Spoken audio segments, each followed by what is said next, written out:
ஜெயலலிதா விடுதலை செய்யப்பட்டதை அதிமுக எம்பிக்கள் நாடாளுமன்ற வளாகத்தில் இனிப்புகள் வழங்கி கொண்டாடினர். நாடாளுமன்ற வளாகத்தில் கூடிய அதிமுகவின் மக்களவை மற்றும் மாநிலங்களவை உறுப்பினர்கள் ஒருவருக்கொருவர் இனிப்புகளை வழங்கி மகிழ்ச்சியை வெளிப்படுத்திக் கொண்டனர். அப்போது அவர்கள் நீதி வென்றது என்று முழக்கமிட்டனர் தெரிவித்தனர்.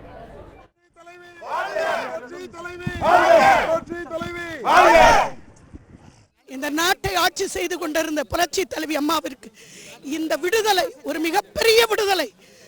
அவருக்கு கிடைத்த வெற்றி, தமிழகத்திற்கு கிடைத்த வெற்றி, தமிழ் மக்களுக்கு கிடைத்த வெற்றி. தமிழ் மக்கள் அவரை தெய்வமாக கொண்டாடி கொண்டிருக்கிறார்கள். ஆகவே நியாயத்திற்கு கிடைத்த வெற்றி, தர்மத்திற்கு கிடைத்த வெற்றி.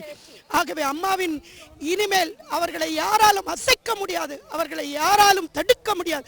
அவர்கள் வீறு கொண்டு எழுந்து நிரந்தர முதலமைச்சராக இனிமேல்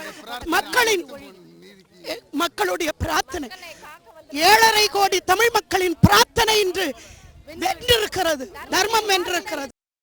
7.5 கோடி தமிழ் மக்களுக்காக கிடைத்த வெற்றி, நியாயம் வென்றிருக்கிறது, தர்மம் வென்றிருக்கிறது. புரட்சி தலைவி அம்மா மீது பொய் வழக்கு போட்ட கருணாநிதிக்கு தக்க பாடம் புகட்டப்பட்டிருக்கிறது.